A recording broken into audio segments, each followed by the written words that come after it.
Gak nyangka modal satu sampel di awal, nge-live TikTok fokus, dan alhamdulillah sekarang sedikit demi sedikit bisa ngebangun ruangan live semakin baik. Edisi ke-6 ngobrol percuanan bareng Hamsan.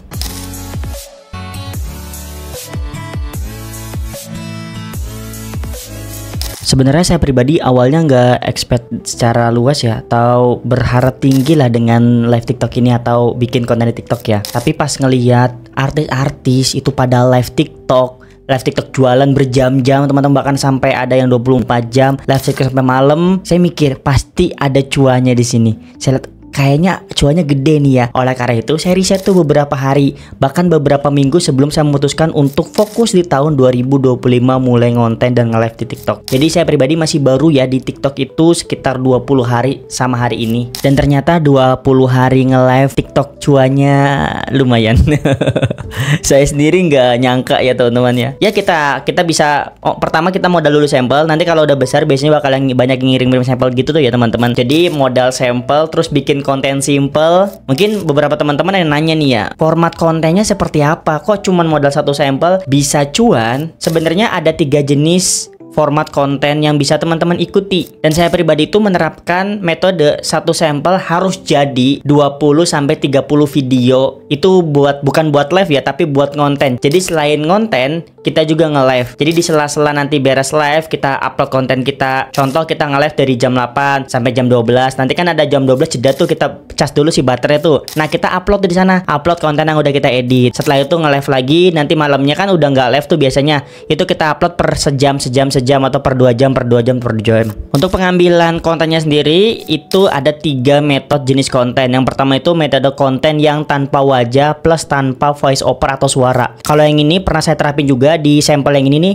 Ini contoh bukti-buktinya. Jadi dia itu satu video, satu sampel teman-teman makanan, cuman dibedain angle-angle-nya aja. Dan dia itu saya cuan juga di sana alhamdulillah. Aduh banyak banget lah sampel-sampel yang kayak gini nih. Itu format pertama. Kalau teman-teman males banget voice over, males banget nentuin hook, bikin hook yang lainnya pakai kayak gini. Lalu untuk format yang kedua itu format tanpa wajah tapi pakai voice over. Nah, rumusnya itu nanti teman-teman harus hook lalu body atau isi lalu CTA. Nah, itu biasanya yang bedain cuma di hooknya doang. Ini penting banget ya. Kalau rumus voice over yang mau pakai metode ngobrol atau storytelling kayak gini, itu usahakan di awalnya itu ada hook, terus isinya itu ya sama aja isinya, fitur yang lain-lainnya lah ya. Kan biasanya kita jelasin produk nih fiturnya apa sih ini kayak gitu. Terus yang terakhir itu CTA, ngajak buat beli, buat follow, buat subscribe. Itu yang kedua. Lalu yang ketiga itu konten yang pakai wajah plus pakai voice over. Maka rumusnya sama tadi ya. Tentukan hooknya dulu, lalu body sama CTA. Untuk body sama CTA ini sama juga nggak masalah. Dari 3 jenis konten yang tadi saya bahas itu sebenarnya ada plus minusnya, pastinya ada ya. Kayak konten pertama plusnya apa, minusnya apa, konten kedua, konten ketiga. Mungkin biar lebih lengkap nanti saya bahas di next video ya, biar lebih jelas lagi videonya. Kita lanjut ke cerita. Saya pribadi tuh baru main TikTok sekitar 20 hari dan saya ngerasa wah luar biasa banget ya. Alhamdulillah ada rezeki. Jadi sekarang saya bangun untuk ruangan live TikToknya yang sebelumnya itu kan itu warung mertua yang pakai rolling door yang ditarik gitu ya teman-teman ya. Sekarang saya pakai tembok lalu ada pintunya, jadi biar si hostnya itu masuk itu gampang. Kan sebelumnya saya buka dulu kretek habis itu itu repot ya teman-teman. Sekarang ditutup, dibikin tembok lalu ada pintunya. Nah, temboknya sendiri kita belum pakai yang ini biar nggak permanen ya. Jadi pakai GRC biar nggak permanen sih sebenarnya dan lebih murah lagi kan. Kalau kita pakai pasir, pakai semen, pakai batu bata ya biasanya lebih ini dan itu permanen. Kalau ngebobolnya kan ribet. Kalau GRC kan simpel banget ya. Nah, itu jadi ini video sebenarnya sedikit pesannya buat teman-teman yang baru mulai. Saya pun baru mulai main TikTok di 2025. Sebenarnya udah di tahun sebelumnya. Cuman kayak tahun-tahun sebelumnya kayak ada cuman main-main doang, ada cuman live-nya gini-gini doang gitu. Dan itu pun belum pakai original konten, masih pakai konten orang lain, re-upload, edit, upload, download, edit, upload dulu kayak gitu tuh di tahun 2023, tahun 2024. Mungkin teman-teman nonton video saya yang tahun 2023 ngebahas affiliate. Nah, itu tuh kontennya re-upload teman-teman. Re-upload rata-rata konten orang lain. Akhirnya dari banyaknya akun-akun tersebut di banned, di shadow ban, nah banyak lah yang kayak gitu ya. Dan di tahun 2025 saya memutuskan untuk bikin original konten.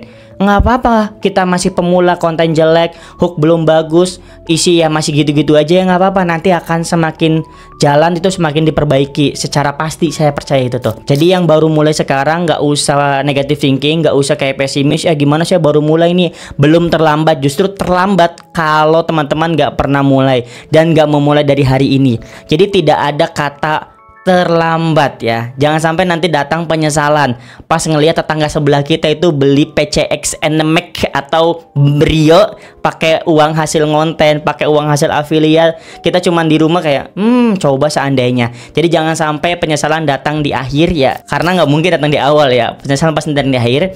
Saran saya mulai ngonten lah, karena ngonten itu simple. Dan di next video insya Allah saya bakal ngebahas bagaimana cara ngonten simple biar produk kita itu bisa sold atau bisa terekspos lewat video-video simple-simple teman-teman. Karena yang saya percaya ngonten itu simple, nggak usah dipersulit. Kalau dipersulit itu makin sulit ide kita. Jadi nggak usah banyak hal yang dipelajari, cukup pegang kamera, pilih produk apa yang mau direview, langsung dikontenin. Untuk metode hook, isi, body, CTA nanti insya Allah akan saya bahas di next video ya. Karena saya juga bikin video ini nih simple aja, buka kamera, langsung saya ceritain apa yang mau saya ceritain, beres, udah seperti itu, simple kan? Editing ya nanti kalau memang mau ngedit sekedarnya ya edit sekedarnya. Kalau saya ini kan ada editor, jadi saya biasanya kalau habis ngerekam kayak gini nih, saya kasih editor saya, nanti beliau yang ngeditin kayak gitu ya. Editor itu opsional, teman-teman nggak perlu pakai editor dulu di awal-awal, nggak usah harus keren dulu videonya juga nggak usah. Yang penting jalan dulu aja, mulai aja dulu, ngonten aja dulu. Karena nanti akan sejalannya kita bakal kayak, video saya jelek di bagian sini nih, ternyata ada kritikan di bagian sini nih. Nanti semakin sana semakin nyaman, jadi semakin enak juga buat konten. Semoga bermanfaat dan membantu. Sampai jumpa di video next selanjutnya. Jangan lupa ya bantu like, comment, subscribe-nya. Jika video ini dirasa bermanfaat, silahkan teman-teman share ke sosial medianya. Jangan lupa klik tombol notifikasinya biar nggak ketinggalan info terbaru dari saya. Karena di next video saya bakal ngebahas banyak pertelan-pertelan percuanan dari online ya. Sampai jumpa, dadah.